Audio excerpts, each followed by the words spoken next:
कस्तो लागिरहेको छ यतैबाट सुरु गरौँ न धेरै राम्रो लागिरहेछ खुसी लागिरहेछ यो अत्यन्तै देशमा मात्र नभएर विश्वभरि हेरेर बस्नुहुने तमाम दर्शक महानुभावहरूले पक्कै पनि पोजिटिभ सन्देश लिनु सक्नुहुन्छ जस्तो मलाई लाग्छ सो तपाईले यसपालिको चुनावमा जित्छु भनेरै उठ्नु भएको छ हैन कस्तो छ हो जित्छु निश्चित जित्नुहुन्छ जित्छु ओके सेम प्रश्न मैले यतापट्टिको हाम्रा क्षितिज सरलाई सोध्न चाहन्छु हजुरको चाहिँ कस्तो छ हो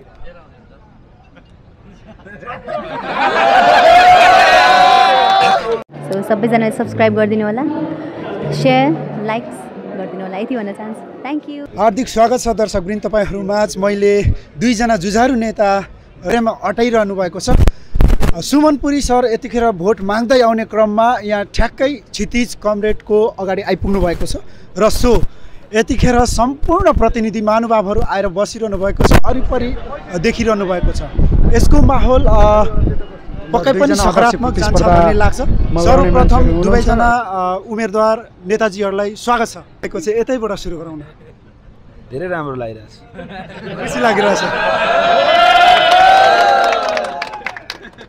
यो अत्यन्तै देशमा मात्र नभएर विश्वभरि हेरेर बस्नुहुने तमाम दर्शक महानुभावहरूले पक्कै पनि पोजिटिभ सन्देश लिनु सक्नुहुन्छ जस्तो मलाई लाग्छ सो तपाईले यसपालिको चुनावमा जित्छु भनेरै उठ्नु भएको छ हैन कस्तो छ हो जित्छु निश्चित जित्नुहुन्छ जित्छु ओके सेम प्रश्न मैले यतापट्टिको हाम्रा क्षितिज सरलाई सोध्न चाहन्छु हजुरको चाहिँ कस्तो छ हो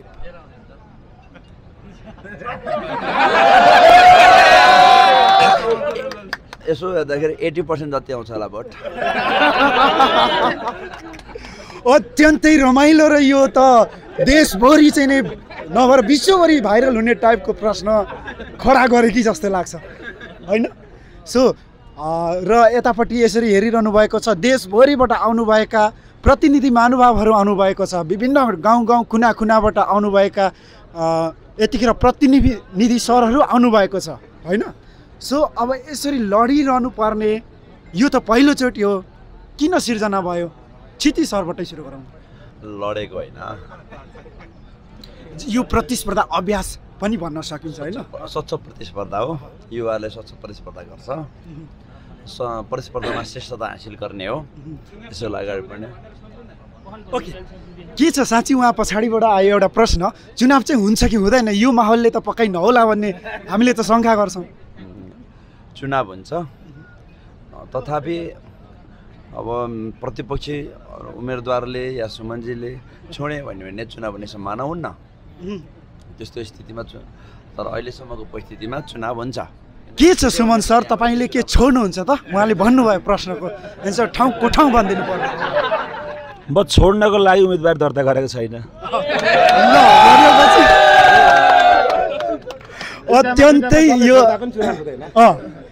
यो अत्यन्तै प्रतिस्पर्धात्मक यो अभ्यास हो हामीलाई पनि खुसी लागेको छ तपाईहरु दुईजनाले नछोडेको भएर पनि सदस्यहरू समेतले पनि छोड्नु भएको छैन मलाई त्यस्तो लाग्छ के छ त अनि यसपालि जितिन्छ त पक्कै खदामाला लाएर चाहिँ हाकिन्छ त यो जित हारको विषय भन्दा पनि समग्रमा राष्ट्रिय युवा संघ नेपाल एउटा जनजीविका जनसरोकार पक्षमा आवाज बुलन्द पार्ने संगठन हो हामी यो चुनावी प्रतिस्पर्धाबाट बाहिर जुन आकलन गरिएको छ विभाजित हुन्छ राष्ट्रिय युवा संघ नेपाल विभाजित हुन्छ तर वास्तवमा यो गलत हो किनभने आज पूर्वको ताप्लेजुङको छोरो एउटा उदाउँदो नेता म पश्चिमबाट एउटा गाउँबाट गन्धराबाट रूपन्देहीबाट आएको एउटा नेता हामी प्रतिस्पर्धामा लडिरहेको छौँ यो प्रति सुन्दर छ आज ताप्लेजुङका साथीलाई रूपन्देहीका साथीहरू हात मागेर म फल्नु हो भनेर भोट मागिरहँदा भोट हाल्ने त गोप्य हो तर सम्बन्ध चिनजान परेपछि बोन्डिङ कल्चरल एक्सचेन्ज यसले राम्रो वातावरण गर्छ यो त अत्यन्तै राम्रो कुरा गर्नुभयो मलाई पनि खुसी लाग्यो शीतल लाग्यो देशभरिबाट विश्वभरिबाट हेर्नेलाई पक्कै पनि राम्रो कुरा हो मिल्नु पर्थ्यो नि किन त्यस्तो भयो ल भन्नुस् त हामी मिलिरहेको छौँ तपाईलाई उदाहरण दिन्छु म एउटा बुवा आमा हुनुहुन्छ छोरा हैन मतलब भन्नु खोजेको चुनावमा नउत्रेको भए हुन्थ्यो नि किन उत्रिनु भयो बाध्य केले पार्यो हामी हाम्रा विचार दृष्टिकोण कार्यक्रम लिएर कार्यकर्ता नेता कार्यक्रममा जाने हो हाम्रा कार्यक्रममा नेता कार्यक्रम मन पराउनु मूल्याङ्कन गर्नुभयो भने चुनावमा त्यसले श्रेष्ठता हासिल गर्ला तर हामी कोही भन्दा कोही कमी छैन हामी विशेष योगदान सबैले लामो समय त्यहाँ अब उहाँ त अध्यक्ष नै भइसक्नु भएको छ यो उमेरको हदबन्दी भएको संगठन हो अध्यक्ष भइसक्नु भयो कृपया यसो हामीलाई पनि यसो समयसीमा दिनु, समयसीमा छोटै छ, अब 40 वर्ष हदबन्दी हो भनेर अनुरोध गरेको। अब उहाँको अनुरोधले चाहिँ उहाँले होइन तपाईँ आउँदाखेरि प्रतिस्पर्धाबाट आउनु भन्नुभयो, हामी प्रतिस्पर्धा। ओके, त्यस्तै सेम यतापट्टि राख्न चाहन्छु, अझै पनि मिल्ने सम्भावना छ त अध्यक्षज्यू भन्नुहोस् त। राजनीतिमा सबै खाले विषयहरू ओपन भएर जान्छन् होइन, एउटै सङ्गठन एउटै पार्टीमा नमिल्ने भन्ने कदापि हुँदैन।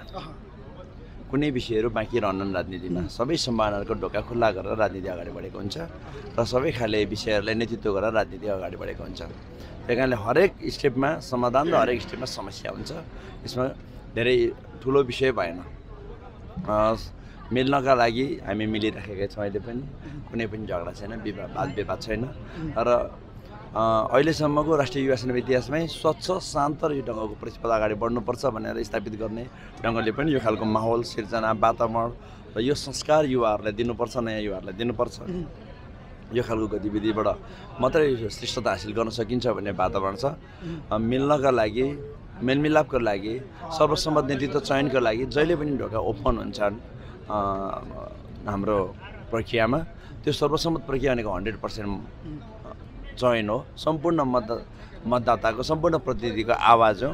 तथापि निर्वाचन भइसकेपछि एउटा हार र एउटा जित हुन्छ, त्यसमा पर्सेन्टेजको विषय हुन्छन्, कुनै धेरै र थोरै, धेरैले जित्ने हो र थोरै हार्ने हो, यो प्रक्रिया भए।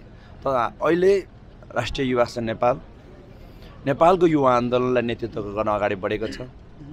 यसले नेपालको युवा आन्दोलनको नेतृत्व गर्नका लागि अहिलेको समस्या के हो र समाधानको उपाय के हुन् निर्गोल गरेर अगाडि बढेको छ र यो 10औं महाधिवेशन उद्देश्य यही हो।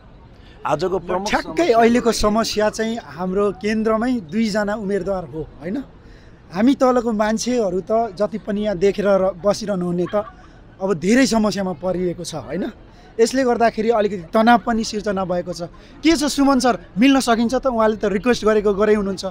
हामी मिलिरहेकै छौँ होइन, तपाईँले उम्मेदवारी फिर्ता लिनुहुन्छ कि हुन्न भन्ने सन्दर्भमा हो। उम्मेदवारी फिर्ता लिने भन्ने सवाल छैन, हामी सहकार्य गरेर अगाडि बढ्छौँ। हारजित भन्ने कुरा भनेको रोजाइको पात्रमा कहिलेकाहीँ बुवा आमाले आफ्ना 2टा छोरा सन्तान भए भने को छोरालाई रोज्ने भन्दा अर्को छोरै होइन भन्ने हुँदैन, त्यो छोरा नरोजेको छोराले आमा बुवा भन्ने नभन्ने हुँदैन। कार्यकर्ताले रोज्नु नरोज्नु भन्ने कुरा कार्य मूल्याङ्कनको आधारमा रोज्नु परेको परिस्थिति हो। हामी सौहार्दपूर्ण वातावरणमा आफ्नो कार्यक्रम र गतिविधि लिएर जनताका बिचमा, नवयुवकका बिचमा जाने सक्ने एउटा नेतृत्व दिन सक्नुहुन्छ जस्तो विश्वास लाग्छ। हाम्रो अबको आगामी कार्यदिशा र कार्यक्रम भनेको अबको युवा आन्दोलनको कार्यदिशा के भन्दा उत्पादन हो, रोजगारी हो, स्वरोजगारी हो, उद्यमशीलताको अभियान हो। हामी त्यसर्थ लगानी गर्नुपर्नेछ। त्यो राष्ट्रिय युवा सेना नेपाल यो 10औं राष्ट्रिय महाधिवेशनबाट सङ्घको उद्घोष गर्छ। अबको आन्दोलन कार्यदिशाको माध्यमबाट हामी युवाहरूलाई यो पार्टीमा ल्याउने पुलको रूपमा काम गर्दै नेकपा एमालेलाई निर्णायक राष्ट्र शक्ति बनाउने अभियानमा यो राष्ट्रिय युवा सेना नेपाल होमिनेछ। अब जनताका बिचमा युवा सेना नेपाल पुग्नेछ भन्ने हाम्रो सङ्कल्प हो। यसैको आधारमा नेता कार्यकर्ताले मूल्याङ्कन गर्नुहुन्छ भन्ने मैले विश्वास लिएको छु। अन्य कुरा थप केही छ भने भन्नु न। अब हामी मध्य पृष्ठमा छौँ। सम्पूर्ण यतापट्टिबाट प्रतिनिधि सरहरूले चाहिँ नि हेरिरहनु भएको छ। ले पनि प्रश्न राख्नु सक्नुहुनेछ। ल यताबाट प्रश्न सुरु गर्नुहोस्। मैले एउटा भिडियोमा चाहिँ हाम्रो कृष्ण हरिकेशी कमरेडले एउटा अभियान अब युवा सङ्घले चाहिँ थाल्नुपर्छ भन्दै गर्दाखेरि राष्ट्रिय युवा सङ्घले यो एजेन्डालाई अगाडि बढाउन सक्छ? शिक्षा स्वास्थ्य फ्री गर्नुपर्छ भन्ने एजेन्डा आफैमा नराम्रो एजेन्डा, राम्रो एजेन्डा हो। तर हामीले के पनि बुझ्नुपर्छ भन्दा राष्ट्रिय पुँजीको कति हाम्रो चाहिँ नेपाली भनौँ न अर्थतन्त्रको व्यवस्था के छ, यसको अवस्था के छ। आज हामीले कर कति तिरिरहेका छौँ, हाम्रो जिडिपीको लेभल के हो, जिडिपीको लेभलको राष्ट्रिय सरकारलाई शिक्षा र स्वास्थ्य मार्फत एकदम न्यूनतम कर जान्छ भन्ने हिसाबले त्यो हिसाबले नेपाल दक्षिण एसियामा मात्र होइन कि समग्र एसियामा न्यूनतम कर लिएर जनताबाट निश्चित मात्र रकम सङ्कलन गरे तापनि स्वास्थ्य क्षेत्रमा तपाईँ ठुला दीर्घ रोगहरूमा क्यान्सर 1 लाख रुपियाँ, किडनीको 5 लाखसम्मको उपचार, स्वास्थ्य बिमाको जुन अवधारणा आएको छ नि वास्तवमै धेरै सुन्दर छ। हामीले बुझ्नु र बुझाउन सकिरहेका छौँ। यस्तो भाष्य निर्माण भइरहेको छ कि समाजमा नेपालमा केही हुँदैन, केही पाइँदैन, यस्तो भाष्य र निराशाको खेती गरिएको छ। यसलाई चिर्नका लागि पनि हामीले आफ्ना कार्यक्रम गतिविधि लानुपर्छ। के गर्दाखेरि चाहिँ भोलि युवाहरूले देशमा चाहिँ देशमै बस्ने अवस्था सिर्जना हुन्छ जस्तो लाग्छ हजुरहरूलाई? देशमा युवाहरूलाई यहीँ राख्नको लागि, यही देशमा चाहिँ स्थापित गर्नको लागि औद्योगिकरण र अन्य वैकल्पिक सुरुवात गर्नुपर्छ भन्ने म तपाईँलाई बताउन चाहन्छु। हामी नारामा मात्र होइन, भाषणमा मात्र होइन, हामी काम गर्न चाहन्छौँ। उदाहरणको लागि हामी 100 बिघा जग्गा कुनै ट्रस्टमा छ मानौँ, त्यसमा हामीले चाहिँ सामूहिक कृषिको अवधारणा अप्नायौँ। मानौँ देशभरिबाट 77 जिल्लाबाट 10 जना साथीहरूलाई त्यहाँ वर्षको त्यहाँ गएर निःशुल्क होइन, त्यहाँ सशुल्क हामीले त्यहाँ उहाँहरूलाई त्यो पे गर्ने गरी मानौ 45 दिनको कोर्स राखियो भने ल 500 जना साथीहरूलाई वर्षमा हामीले चाहिँ रोजगारीको अवसर, कम्तीमा 45 रोजगारीको अवसर। त्यो के मात्र त्यहाँ अझै के गर्ने भन्दा प्रत्येक दिन त्यहाँ 2 घन्टा पढाउने, जब पढाउने, मार्क्सिजम पढाउने, उत्पादन पद्धति पढाउने, उत्पादन सिद्धान्त पढाउने, काम गर्न सिकाउने, जोडिन सिकाउने। त्यो कुराहरू लिएर साथीहरू जिल्लामा तहगत कम्युनिटीमा जानुभयो भने ती युवाले के सिक्नुहुन्छ भन्दा विचार दृष्टिकोण तर दिन सक्नुहुन्छ, तर डिबेट गर्न सक्नुहुन्छ। जस्ता निराशाका खेती गर्नेहरूलाई पनि हामी आशाका खेती गरिरहेछौँ भनेर सम्झिन सक्नुहुन्छ। यो काम गर्दा थोरै पनि जिडिपी बढ्छ नि त। हामी काम गर्न चाहन्छौँ, हामी काम गर्छौँ, तर सामूहिक उत्पादनको अभियानमा अगाडि बढ्छौँ। तर यो त भाषणमा मात्रै सीमित रहेको देखियो नि त कमरेड। हामीले देशले, नेपाल सरकारले औद्योगिकरणमा देशलाई अगाडि बढाइएको जस्तो त खासै देखिराखेको छैन। हिजो विगतमा भएका औद्योगिक जुन बन्द भएका उद्योग कल कारखानाहरू भने देशले चाहिँ हामीले औद्योगिकरणलाई अगाडि बढाउँछौँ भन्दै गर्दाखेरि तिनीहरूलाई पुनः सञ्चालन गर्नेको अवस्था पनि छैन। अनि यो भाषणमै सीमित मात्रै रहने कुरा हो कि अहिले चुनावी अभियानमा भोलि मैले पद ग्रहण गर्न पाउँछु कि एउटा अभियान सुरु गरेर अथवा चाहिँ यो एजेन्डा बोकेर भन्ने हिसाबले अहिले चुनावी अभियान चलाइएको मात्रै हो कि यो दुवैजनालाई के हाम्रो यो 10औं राष्ट्रिय महाधिवेशनको प्रमुख एजेन्डा नै यही हो। हजुर, अहिलेको देशको सबैभन्दा ठुलो युवाको समस्या भनेको बेरोजगारी हो र यसको अन्त्य कहिले गर्ने हामीले गर्नुपर्छ। देशको सचेत युवाहरूले गर्नुपर्छ र आम नेपालीहरूले गर्नुपर्छ। त्यसको निम्ति यो महाधिवेशनले हामीले आवाज उठाएका छौँ। अब सम्पूर्ण युवाहरू उद्यमी बन्ने, हामी उद्यमी बन्ने, हामीले रोजगार दिनका लागि यो महाधिवेशनले 3 वर्षमा 3 लाख उद्यमी जन्माएर 30 लाख रोजगार उत्पादन गरेर देशको बेरोजगार अन्त्य गर्ने, राष्ट्रिय पुँजी निर्माण गर्ने र समृद्ध नेपाल निर्माण गर्ने सङ्कल्प गरेर यो महाधिवेशन अगाडि बढेको छ। त्यही कारणले यो सम्पूर्ण आवाज, यसको मुख्य विषय, यो महाधिवेशनको खास केन्द्रबिन्दु भनेकै अबको युवा आन्दोलनको गन्तव्य के हो, अहिलेको द्रुत गतिको परिवर्तनमा युवा आन्दोलनमा युवा सङ्घले कसरी हेर्छ। हामीले स्पष्टसँग भनेका छौँ। यो महाधिवेशन र मैले उमा पनि प्रस्तुत गरेको थिएँ, पोलिटिकल रिपोर्टमा पनि, राजनीतिक प्रतिवेदनमा, भिजन फर नेक्स्ट 2 डिकेड्स भनेर। अबको 20 वर्ष यात्रा के हो, कम्तीमा पनि अब 21 साल लाग्दाखेरि त्यो बेला युवाहरूले कुन अवस्थामा नेपालका युवाहरू अगाडि बढ्छन्, त्यो बेलामा नेपालको युवाहरूको अवस्था के हुन्छ र आज जन्मेको युवा त्यो बेला 19 वर्षको लड्के जवान हुन्छ भने उसले त्यसलाई के सोच्छ भनेको त्यो डेल्टा जेनेरेसनलाई हेर्ने र अहिले जेनेरेसन जीलाई फोकस गरेर अल्फा जेनेरेसनलाई पोलिसी इन्फ्लुएन्स गर्दै हामी नयाँ जेनेरेसनलाई वातावरण इन्भाइरोमेन्ट बनाउन खोजिराखेको छौँ भने यो सिचुएसनलाई हामीले सही ढङ्गले नेतृत्व गर्न सक्ने क्षमता युवाहरूले नेतृत्व गर्न सक्ने छ र यसलाई निकास दिएर अगाडि बढ्न सक्ने मात्र सङ्गठन राष्ट्रिय युवा सङ्घ नेपाल र त्यसको नेतृत्व हामी गर्न सक्छौँ। नेपालको 1 करोड 26 लाख युवाहरूलाई सही नेतृत्व गरेर सही गन्तव्यमा पुर्याएर सम्पूर्ण युवाहरूको उज्जवल भविष्यको निर्धारण गर्न सक्ने नेतृत्व राष्ट्रिय युवा सङ्घ नेपालले गर्न सक्छ र त्यो हामीले गर्न सक्छौँ, मैले गर्न सक्छु। त्यो कारणले फेरि पनि जतिसुकै जियो पोलिटिक्सले गिचलेको राष्ट्र होस् या नेपाललाई अस्थिरता बनाएर आफ्नो अभिष्ट पुरा गर्ने तय हुन् या विभिन्न खालका महँगी भ्रष्टाचारीदेखि व्यतिथि विसङ्गति कुरीति कुसंस्कार भ्रष्टाचार यी सम्पूर्ण विषयहरूलाई भण्डाफार गर्ने विषय हुन् या विकास निर्माणदेखि आमूल परिवर्तन हुँदै गुणस्तरीय शिक्षाको आवाजका विषय, स्वास्थ्यका पहुँचका विषय, डिजिटल सेक्टरलाई इम्पावरमेन्ट गरेर अगाडि बढ्ने विषय, रोजगारका विषय, बसे सरल अगाडि बढेर फेरि पुनर्कल्पना गरेर गाउँमै आफ्नो गाउँलाई राम्रो बनाएर फेरि अगाडि बढाउने विषय भन्नुहोस् या जलवायु परिवर्तनलाई समेटेर क्लाइमेट चेन्जलाई समेटेर ग्लोबल्ली नै युवाहरूमा नेपालको युथहरूको अवस्था र ग्लोबल्ली युवाहरूमा एक्सपोजर गरेर अगाडि बढ्ने कुराहरू हुन्। सबै कुरामा वाइडली हामी अगाडि बढेर यो देशलाई युवा आन्दोलनलाई सही ढङ्गले नेतृत्व गरेर अगाडि बढ्नुपर्छ, तब मात्रै युवा आन्दोलनले निकास पाउन सक्छ। तपाईँले भने जस्तो अब इन्डस्ट्रियलाइजेसनले मात्र पुग्दैन, सानसाना विषयहरूमा पनि थप अगाडि बढ्नुपर्छ, नयाँ नयाँ कुराहरूलाई अगाडि बढाउनुपर्छ। हामीले यो बैठकबाट पनि भनेको छौँ। अब नोम्याड लाइफस्टाइललाई पनि नोम्याडिक लाइफस्टाइललाई अगाडि बढाउनुपर्छ र राज्यले डिजिटल नोम्याड भिसा दिएर एउटा गाउँमा एउटा कोठामा युट्युबबाट जसरी ग्लोबल्ली संसारलाई एक्सपोजर गर्छ भने एउटा गाउँमा बसेर करोडौँ डलर कमाएर बस्न सक्ने युवाहरूलाई पनि नेपालमा भित्र एक्सपोजर गरेर अगाडि बढ्नुपर्छ। भनेको विभिन्न खाले शैलीबाट हामी अगाडि बढेको छौँ।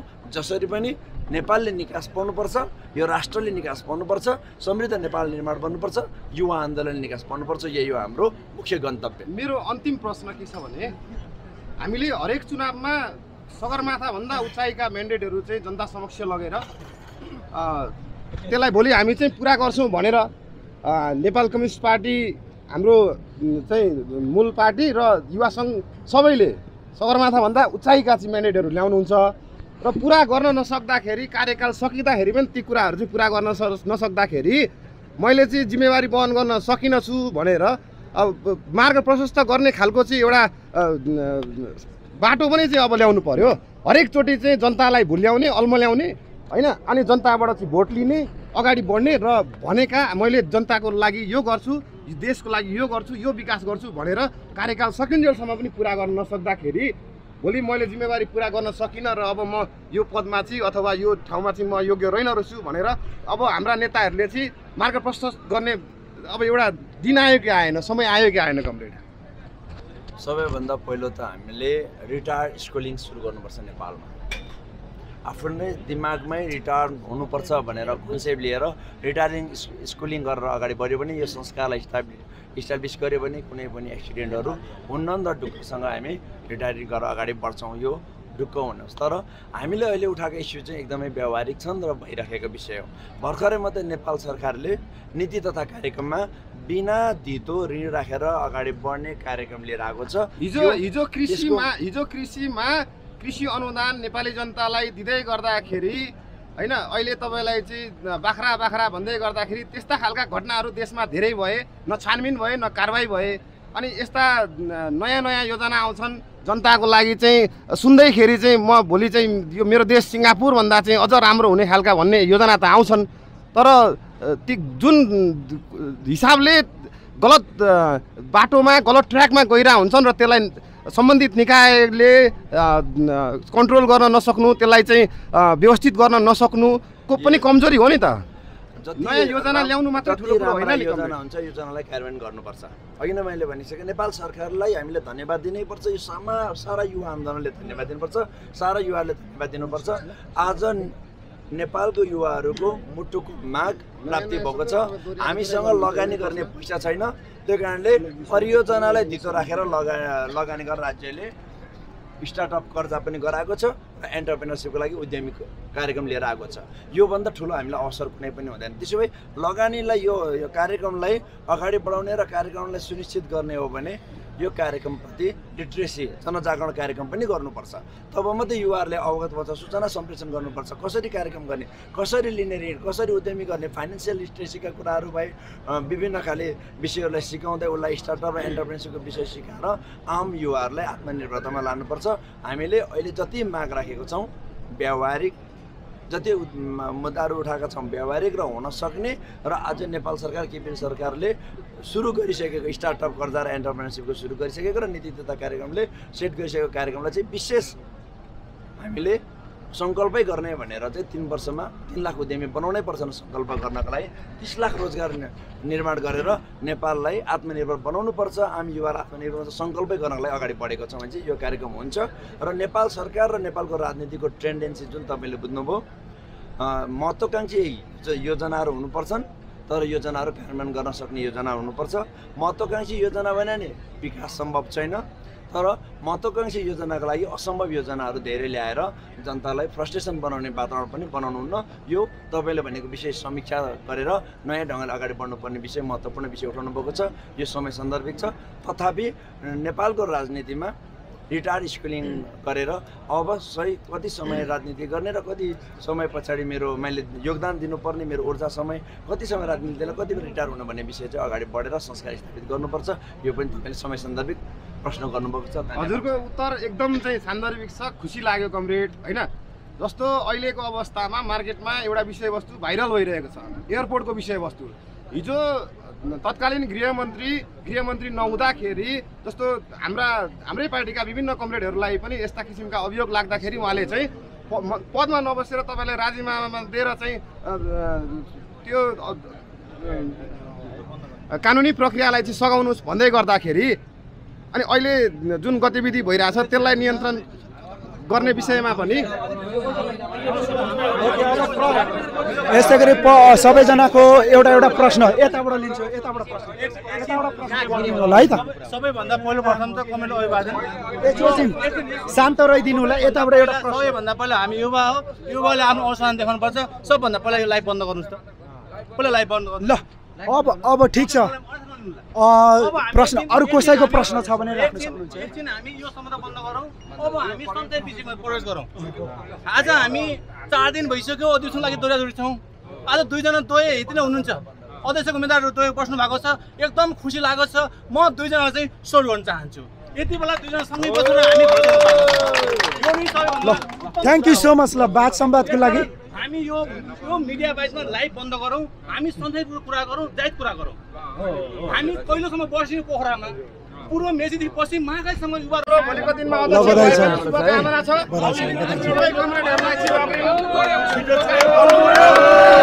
यतिकैको कार्यक्रम समापन भइसकेको छ यहाँनिर विभिन्न